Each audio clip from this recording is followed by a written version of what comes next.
अयोध्या में कोई गोली नहीं चलाएगा।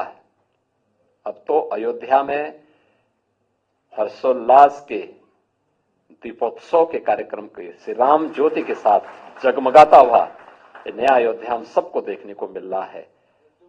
और हाँ, गोली नहीं, अब तो लड्डू के गोले मिलेंगे। उनकी बात ये मत करो, 46 में 56 है, उन्हें जब गिनती नहीं आती। आज तक बिजली का कारखाने का नाम नहीं बताया। बिजली का कारखाने का नाम नहीं बताया आज तक। और आपको हमको बताओ कितनी बिजली महंगी मिल रही है। एटा का 3x660 super critical thermal plant बन गया होता तो सस्ती बिजली हो जाती। पनकी का पावर प्लांट बन गया होता 1x660 super critical thermal plant तो बिजली सस्ती होती। निवेली लिग्नाइट का पावर प्लांट बन गया होता, वो भी 3x660 super critical thermal plant है। कभी आपने सुना उनके मुंह से? तो इसलिए मैं कह रहा हूं, समाजवादियों की जो लड़ाई है वो किसान, गरीब और पिछड़े, दलित, वंचित शोषणों को कैसे सम्मान दिलाया जाए। दुख है इस बात का कि नौजवान अपनी सीवी लेकर के घूम रहा है, अपना बायोडाटा लेकर के दिखा के घूम रहा है। जो लोग बड़े पैमाने पे नौकरी देने वाले थे, जिन्होंने निवेश के लिए उत्तर प्रदेश में कई बड़े बड़े आयोजन किए, क्या वो इवेंट आप लोग भूल जाएंगे? वो जब गोमती का किनारा सजाया गया था, नेवी के लोग, एयरफोर्स के लोग बुलाए गए थे, आर्मी के लोगों ने बड़ी बड़ी एग्जीबिशन की थी और क्या कहा था कि डिफेंस एक्सपो के बाद ये इन्वेस्टमेंट आएगा, यूपी में ये काम होंगे और ये चीजें बनने लगेंगी। क्या हुआ मेक इन इंडिया का, या वो क्या हुआ मेक इन यूपी का?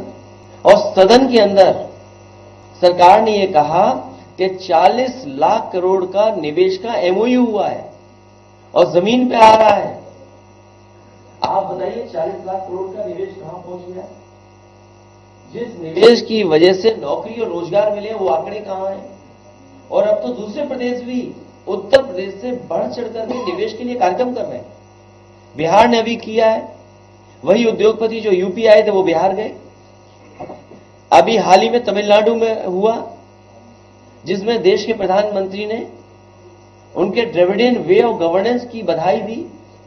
वहां के मंत्री गए, शामिल हुए कार्यक्रम में, वहां निवेश का बड़ा आयोजन हुआ है। उन्होंने दावा किया है कि निवेश बड़े पैमाने पर आ रहा है। और उसके बाद आपने गुजरात का निवेश का बड़ा कार्यक्रम देखा होगा। और देखिए, उस निवेश के कार्यक्रम में बड़े बड़े उद्योगपतियों ने गुजराती भाषा में कहा कि हम कहीं निवेश करें न करें, लेकिन गुजरात में हम निवेश जरूर करेंगे। तो बताइए हमारे मुख्यमंत्री जी को क्या निवेश मिलेगा, जब तमिलनाडु वाले आपसे बेहतर सुविधाएं दे रहे हैं, उनकी इंडस्ट्रियल पॉलिसी आपसे बेहतर है। आपके और स्टेट में, गुजरात में बेटर इंडस्ट्रियल माहौल है, तभी तो वो निवेश जा रहा है। तो फिर उत्तर प्रदेश में निवेश कब आएगा? और गिन लीजिए आप, वही उद्योगपति हैं जो यूपी में 2-2 बार आए, जिन्होंने एमओयू किया, उसमें से कई उद्योगपति उन प्रदेशों में गए, वहां भी एमओयू किए। तो बताइए आपका निवेश कहां है? तो सवाल तो इस बात का है कि लोगों के जीवन बदलेगा कि नहीं बदलेगा। आप विकसित भारत का सपना देख रहे हैं, अब अमेरिका और यूरोप की तुलना करना चाहते हैं। न हमारी सड़क उन जैसी, न हमारे अस्पताल उन जैसे, न हमारी इंस्टीट्यूशंस उन जैसी, न हमारी प्राइमरी एजुकेशन उन जैसी, न हमारी हेल्थ सर्विसेज उन जैसी। आप देखिए अस्पतालों का क्या हाल है। आप केजीयू में देख लो, सबसे प्रेस्टिजियस मेडिकल कॉलेज है, क्या इलाज मिल रहा है वहां पर? क्या ऑपरेशन टाइम पर हो रहे हैं? क्या डॉक्टर्स को सुविधाएं है? आपका लोही इंस्टीट्यूट है, क्या कहां पहुंचा दिया? कैंसर इंस्टीट्यूट आज तक नहीं चालू कर पाए, जिसमें डायरेक्टर नहीं अभी तक। पीजीआई का हाल आप जानते हो, हम और आप सिफारिश करते रहे, मरीज को आप एडमिट नहीं करा सकते। यह हालत है मेडिकल सर्विस की। और सब चले गए, जाने कहां? तीर्थ यात्रा पे चले गए सब। तो नौकरी कौन देगा? रोजगार कौन देगा?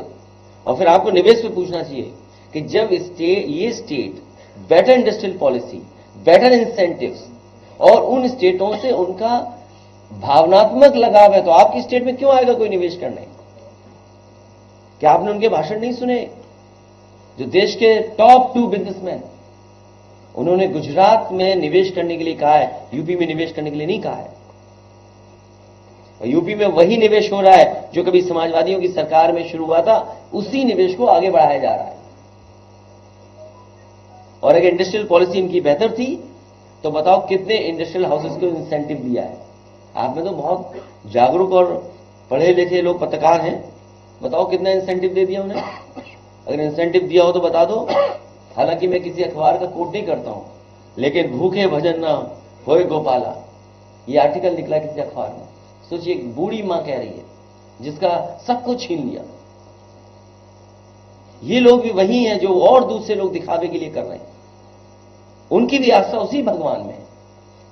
लेकिन सोचो, जमीनें छीन ली गई उनकी। उनके पूर्वज 50-50 साल से रह रहे थे, जो जानवर रखते थे उनकी जमीनें छीन ली, जो गाय रखते थे उन किसानों की जमीनें छीन ली। वो सब चीजें आप जानते हो। तो पुण्य काम के लिए कम से कम दुखी लोगों को आंसू मत बहाने दो बस। अगर दुखी आंसू बहेगा तो उस घर में, उस जगह भगवान नहीं आएंगे।